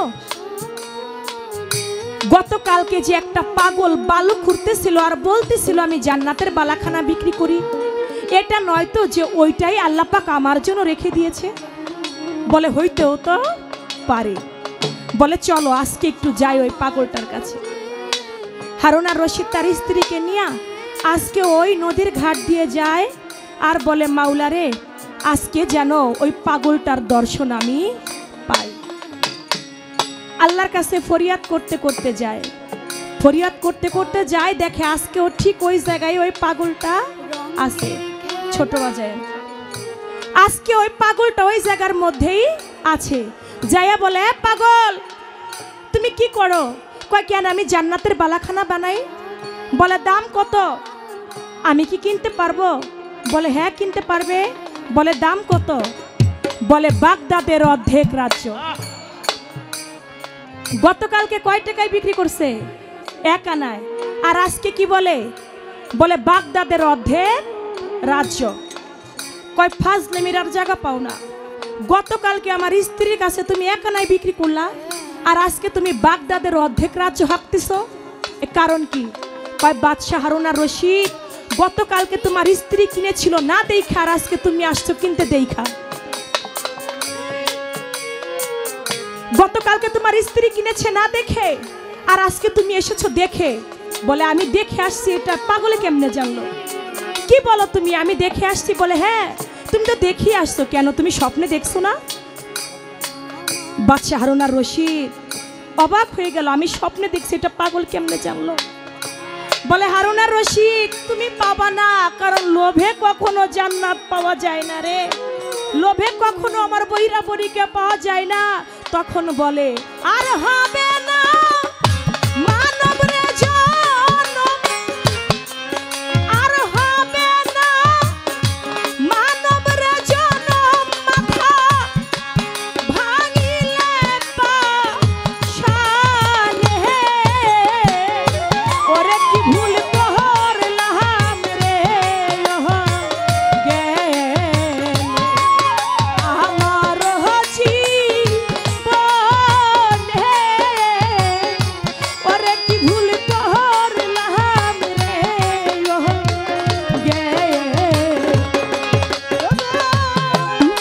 আর হবে না মানব জনম, আর হবে না মানব জনম, ভাঙিলে পাশানে, ওরে কি ভুল করলাম রে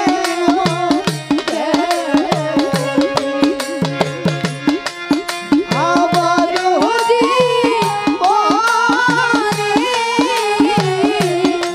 কি ভুল করলাম রে তুমি তোমার গুরু হইল জ্ঞানের দাতা,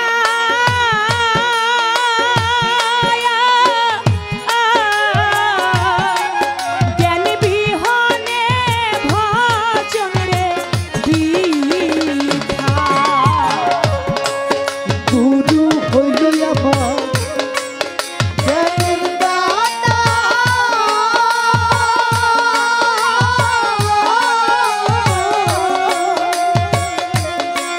জ্ঞান বিহনে ভজন রে বৈরা বরি হইল তোমার জ্ঞানের দাতা,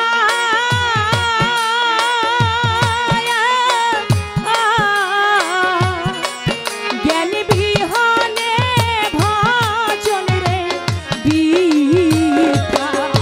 ওরে না শুনিয়া পীরের কথা, না শুনিয়া পীরের কথা, না শুনিয়া তোমার আলিম চন্দ্রের কথা, বিপদ আসিল সামনে, ওরে কি ভুল করলাম রে গেলে আমার জীবনে, ওরে কি ভুল করলাম রে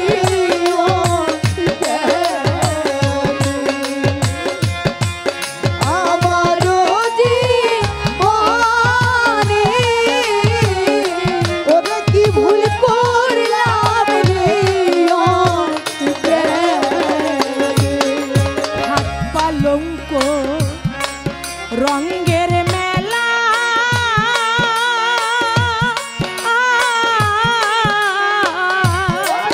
সবই আমার বৈরা বরির খেলা। হাট পালঙ্ক রঙের বেলা,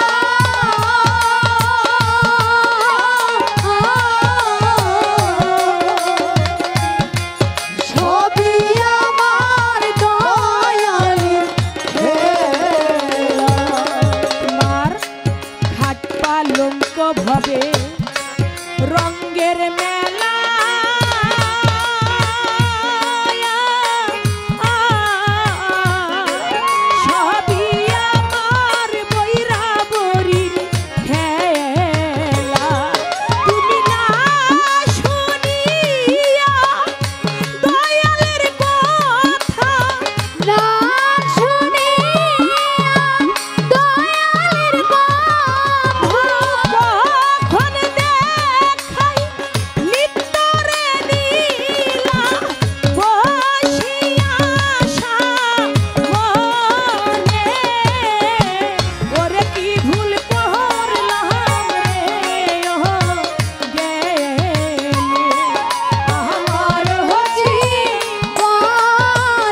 বাদশাহ হারুন আর রশিদের স্ত্রী এক আনায় কিনে নিল জান্নাতের বালাখানা, আর আজকে হারুন আর রশিদ তিনি বাগদাদের অর্ধেক রাজ্য দিয়েও কিনতে পারে না।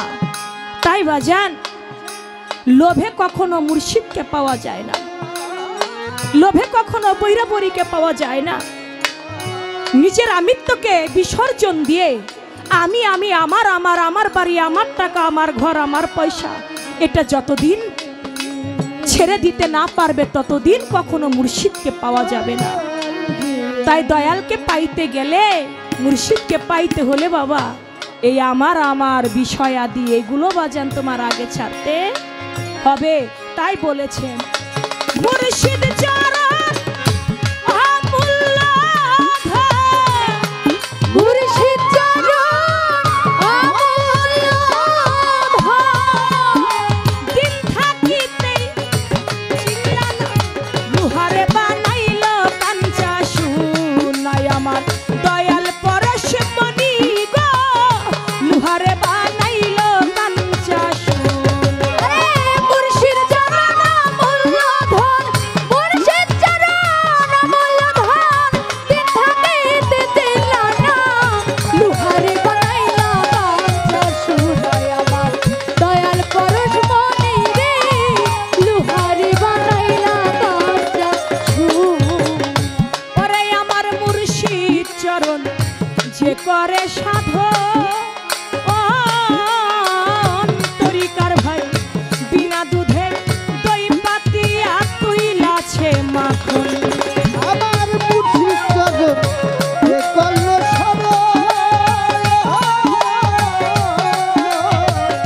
বিনা দুধে ওই পাতিয়া তুইলাছে মাখন। আমার দয়াল চরণ যে করে সাধন, মনরে বিনা দুধে দই পাতিয়া তুইলাছে মাখন।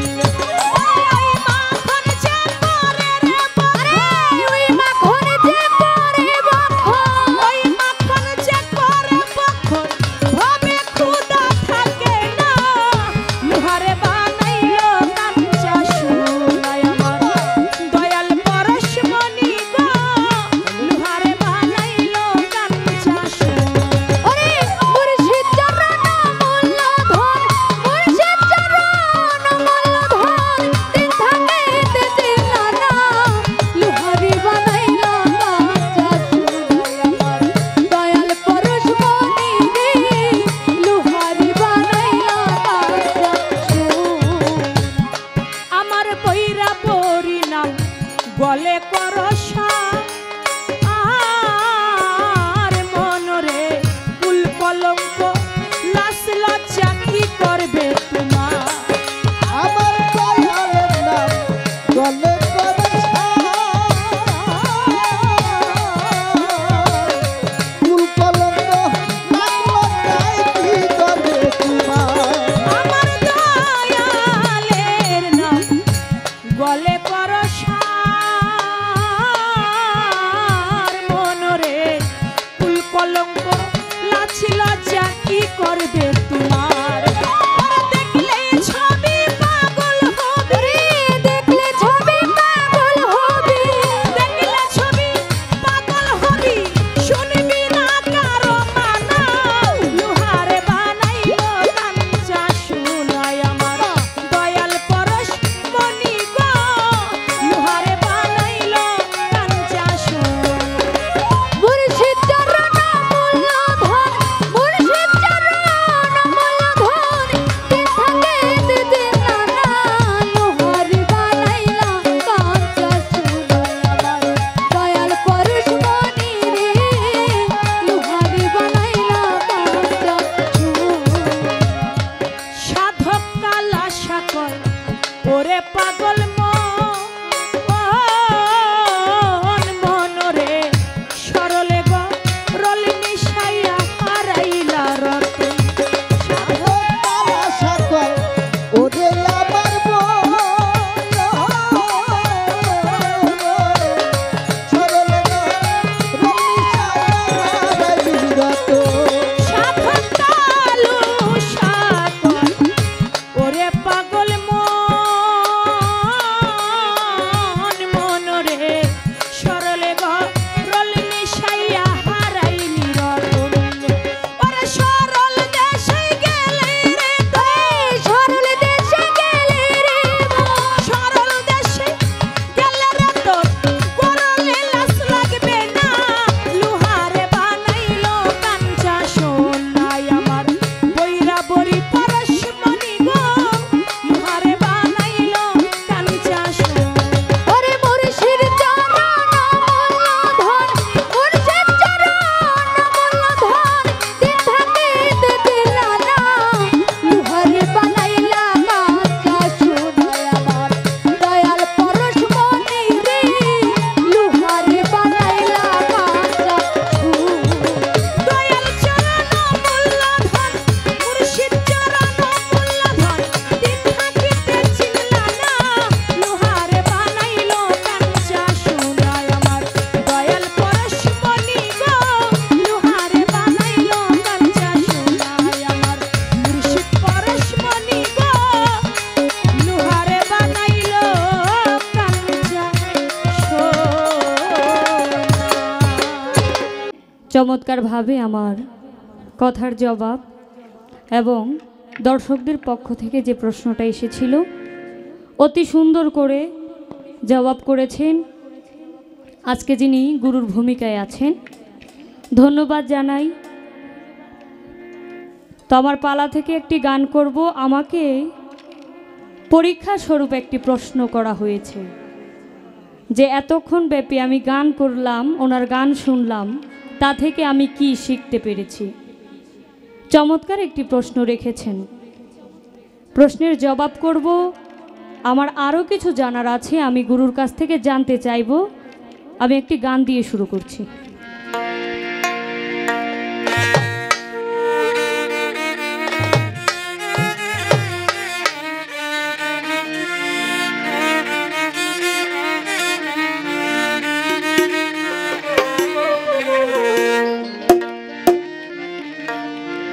একজন শিষ্য গুরুর পায়রবি করতে করতে সে কখন ভক্ত হয়ে যায় সে নিজেও জানে না।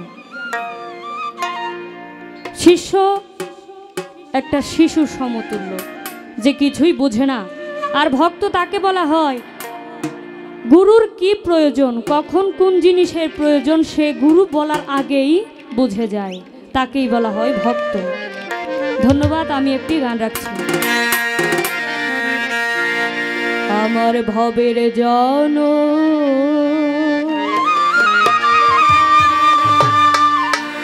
বিফল গেল, মিটল না প্রেম পিপাসা।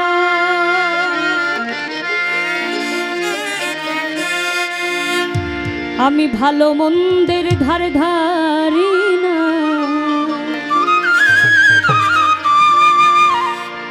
কুলমানের ধারে ধারি না, লোকে বলে কুল নাশা।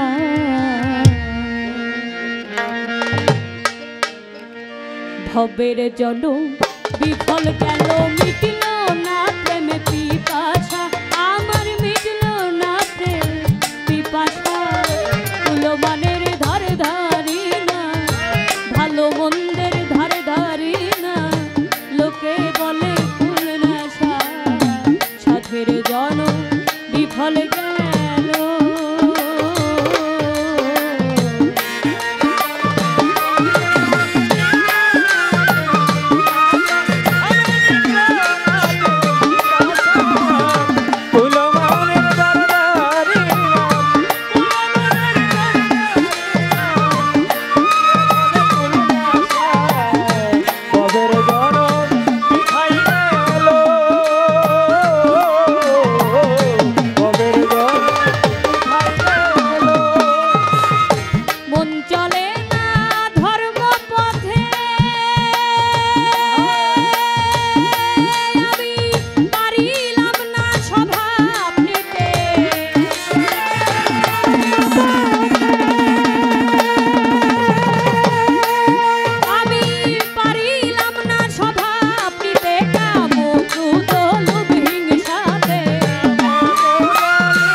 লোভ হিংসাতে মন হইয়াছে বেদিশা ভবের জনম বিফল গেল মিটল না প্রেম পিপাসা আমার মিটল না প্রেম পিপাসা কুলমানের ধার ধারি না ভালো মন্দের ধার ধারি না লোকে বলে কুলনাশা ভবের জনম বিফল গেল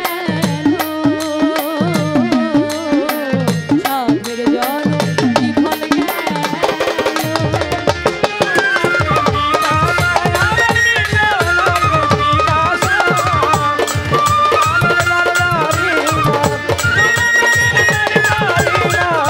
লোকে বলে কুলনাশা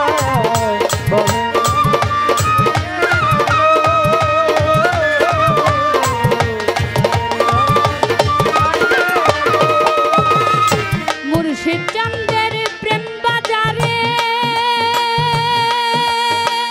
যে জনাই মাল খরিদ করে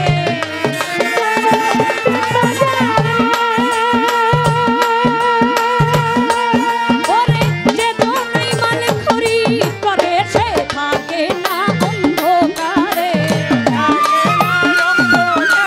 সে থাকে না অন্ধকারে পূর্ণ হয় মনের আশা ভবের জনম বিফল গেল মিটল না প্রেমে পিপাসা আমার মিটল না প্রেম পিপাসা কুলমানের ধার ধারি না ভালো মন্দের ধার ধারি না লোকে বলে কুলনাশা ভবের জনম বিফল গেল ও সাধের জনম বিফল গেল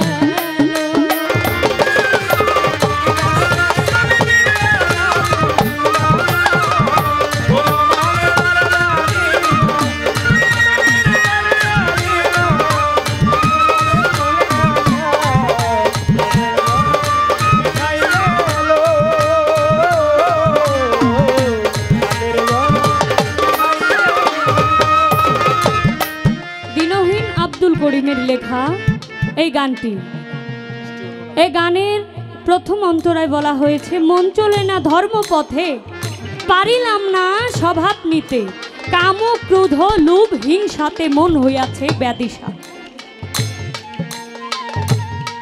আমি তো চাই ভালো কাজ করতে আমি তো চাই গুরুর আদেশ নির্দেশ মেনে চলতে কিন্তু আমার এই মন তো বোঝে না আমার মন ভালো পথে যাইতে চায় না আমার মন ভালো কিছু করতে চায় না আমার গুরু যা দেয় সেইটা এই মন গ্রহণ করতে চায় না কারণ দুইটা নারী এই ভেতরে রয়েছে কুমতি এবং সুমতি এই কুমতি তার কুমন্ত্রণা ধারা এই মনকে ঘিরে রাখে যেন ভালো কোনো কাজ আমার দ্বারা না হয় এই কামক্রোধ লোভ হিংসা এইগুলো মানুষকে ধ্বংস করে দেয় অহংকার অহংকার পতনের মূল যে খারাপ জিনিসগুলো মানুষকে ধ্বংস করে দেয় মন আমার সেই পথে যাইতে চায় সেই পথ থেকে ফিরে আসার জন্যই আমরা কামেল গুরুর কাছে যাই এরপরেও আমরা গুরুর আদেশ নির্দেশ মানতে চাই না দ্বিতীয় অন্তরায় বলা হয়েছে মুর্শিদ চাঁদের প্রেম বাজারে যে জনায় মাল খরিদ করে সে থাকে না অন্ধকারে পূর্ণ হয় মনের আশা আমরা সবাই মনের আশা পূর্ণ করতে চাই মুর্শিদ চাঁদের মুর্শিদকে যদি এই দুনিয়ার সব কিছু দিয়ে দেই তাহলে কি আমার মুর্শিদ খুশি এই মুর্শিদ কি আমার দুনিয়াদারির কিছু চায় এই টাকা পয়সা জমিদারি এইসব কি মুর্শিদ চায় এই সব মুর্শিদ চায় না এইখানে আমার গুরুর কাছে জানার বিষয় থাকবে খানা দানা ধন সম্পদ এই পৃথিবীর বুকে যা কিছু আছে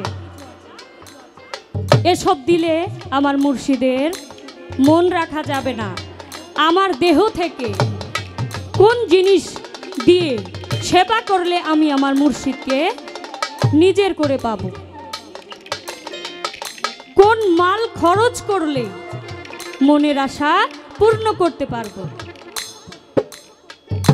শাহ আব্দুল করিম চমৎকার কথা এই গানে লিখেছেন। এই গান থেকেই আমার গুরুর কাছে জানার বিষয় থাকবে এবং আমার কাছে যে প্রশ্নটা রেখেছেন, একজন ভক্ত এবং একজন গুরু, ভক্ত মারা যাবার পর গুরুর কামেলত্ব বা গুরু প্রকাশ পায়, সেই ভক্তের নাম কি এবং সেই গুরুর নাম কি?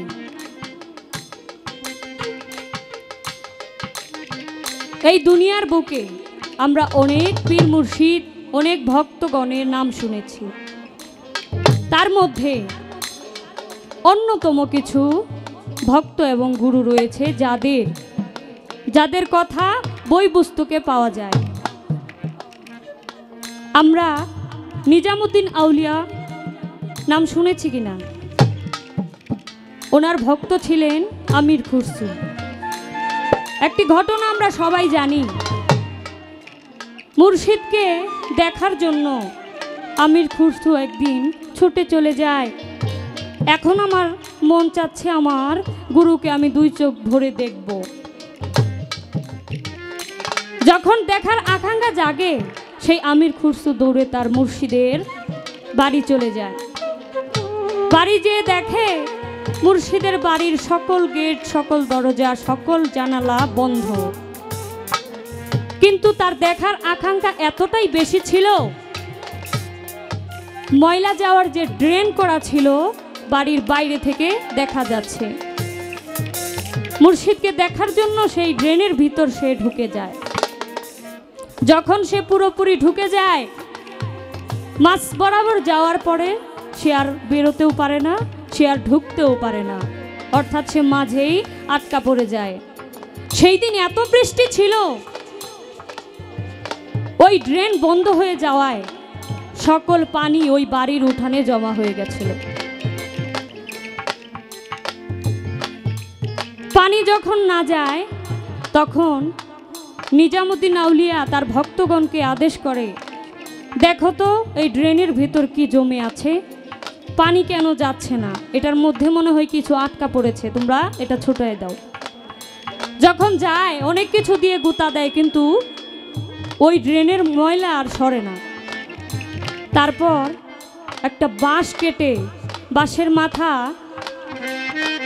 চেষে চুক্কা করে তারপর ওই বাঁশ দিয়ে যখন খোঁচা দেয়, ওই আমির খুসরুর মাথার ভেতর দিয়ে যে বুক বরাবর চলে আসে। যখন ওই ড্রেন পরিষ্কার জন্য ড্রেনের ভিতর বাঁশটা ঢোকায়, সাথে সাথে ওই ড্রেনের পানির সাথে রক্ত বের হয়ে আসে, অর্থাৎ পানিটা লাল হয়ে যায়। ভক্তরা দৌড়ে বাবার কাছে যেয়ে বলে, এইখানে ময়লা জমা ছিল, আমরা সেটা পরিষ্কার করার জন্য বাঁশ দিয়ে নাড়া দিয়েছি, ময়লা তো গেলই না, তার পরিবর্তে এখানে লাল পানি বের হচ্ছে রক্তের মতো। তখন তারা ওই ড্রেন থেকে বুঝতে পারে এখানে একটা মানুষ আটকা আছে। ওই ড্রেন ভেঙে যখন ওই মানুষটাকে বের করা হয়, তখন দেখে সেই মানুষটা আর কেউ নয়, আমির খুসরু। এইটা যখন মুর্শিদকে এসে বলে, মুর্শিদ নিরুপায়, কি করবে এখন? যখন তার দাফন কাফনের ব্যবস্থা করে,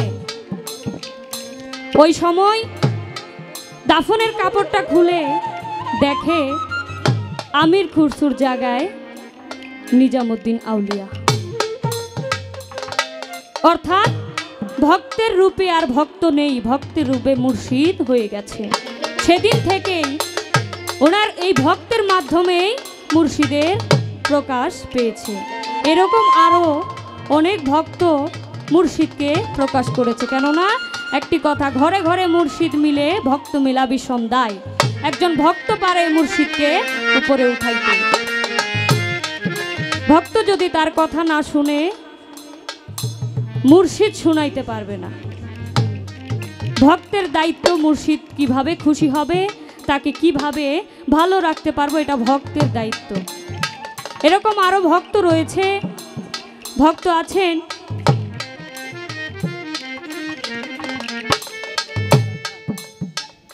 ছোট্ট করে আমি প্রশ্নের জবাবটা দেওয়ার চেষ্টা করেছি। এরকম আরও অনেক ভক্ত, অনেক পীরসাব রয়েছে যাদের কাহিনী আমরা বই পুস্তকে পাই, দেখতে পাই। আমার পালা থেকে আমি গান এবং প্রশ্নের জবাব দেওয়ার চেষ্টা করেছি। ধন্যবাদ।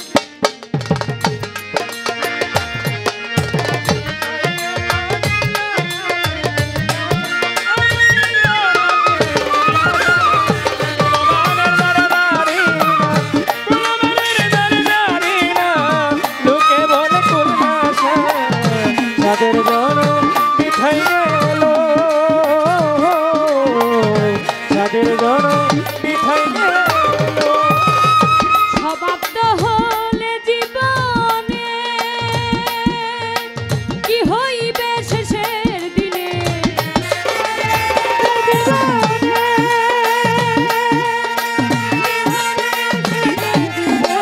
সমাপ্ত হলে জীবনে কি হইবে শেষের দিনে, দিনহীন আব্দুল করিমে, দিনহীন আব্দুল করিমের দয়াল নামটি ভরসা, সাধুর জনম বিফল গেল, মিটল না প্রেম পিপাসা, আমার মিটল না প্রেম পিপাসা, তুলো মানের ধার ধারি না, ভালো মন্দের ধার ধারি না, লোকে বলে ফুল নাশা, সাধুর জনম বিফল গেল, সাধুর জনম বিফল গেল, ও সাধুর জনম বিফল গেল, সাধুর জনম বিফল গেল।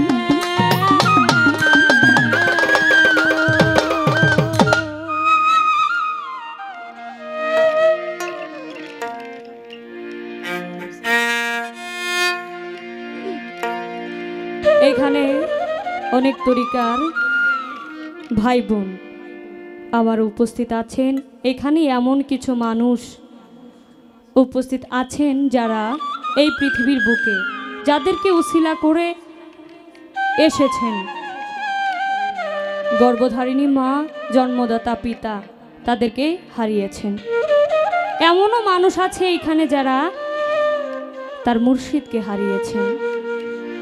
মুর্শিদ হারানোর যন্ত্রণা সেই ভক্ত বোঝে, যে ভক্ত এই পৃথিবীর বুকে তার মুর্শিদকে হারিয়েছেন।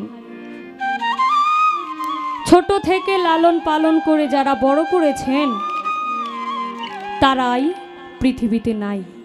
এমনও মানুষ আছেন যারা তার জোড়ার ভাইকে হারিয়েছেন, একসাথে যারা খেলাধুলা করেছেন এমন ভাই বোনকে হারিয়েছেন। অর্থাৎ বেদনা ছাড়া মানুষ হয় না। প্রত্যেকটা মানুষের জীবনেই দুঃখ, কষ্ট, বেদনা থাকে।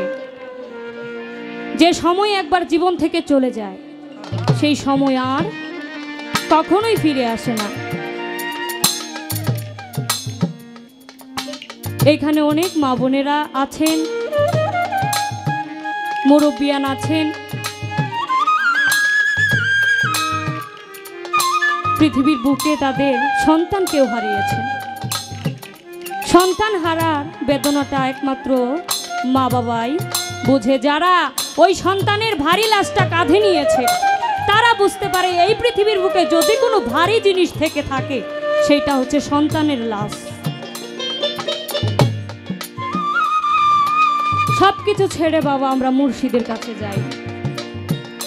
এমনও লোক আছে দুনিয়াদারি ছেড়ে, তাদের ঘরবাড়ি ছেড়ে মুর্শিদের কাছে পড়ে থাকে, মুর্শিদের পায়রুবি করে।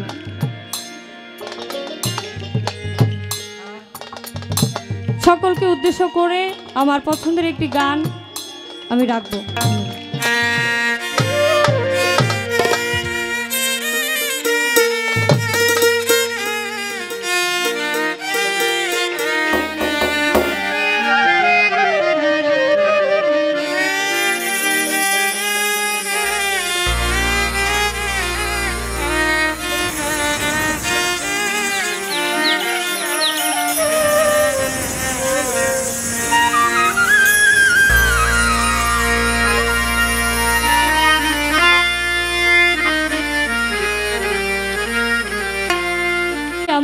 অনেকবার এসেছি, কিন্তু এই কালিয়াকুড়ের আসার মাধ্যমটা হচ্ছে আমাকে যিনি গান শিখিয়েছেন দুলাল সরকার, উনি প্রথম এই কালিয়াকুড়ে আমাকে পরিচয় করেছেন।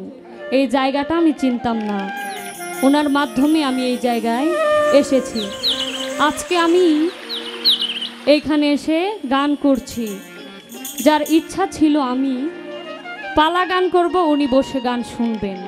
আজকে আমি কালিয়াকুড় আছি, যার মাধ্যমে এই কালিয়াকুড়ে এসেছি। আজকে আমি পালা গানও করছি, যার ইচ্ছা ছিল আমি পালা গান করব, কিন্তু যার জন্য এসেছি, যার জন্য গান করছি, যে গান শিখিয়েছে সেই মানুষটাই আমার জীবনে নাই। এমন কিছু ভালোবাসার মানুষ আমার এই অল্প বয়সে আমি হারিয়েছি, যারা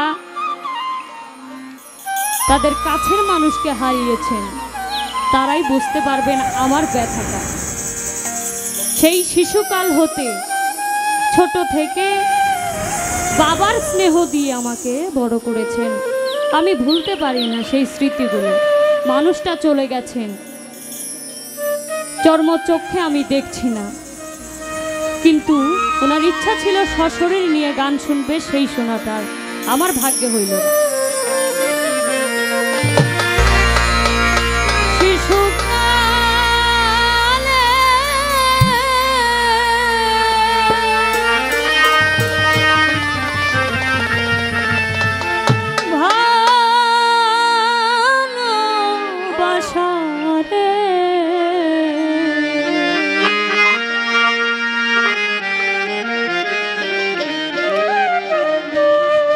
দুলাল বাজান কেমনে ভুইলা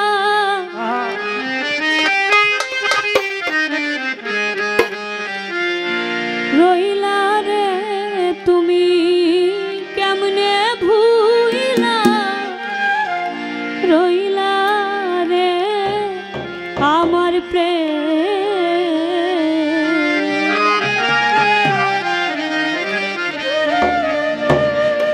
কইরা কি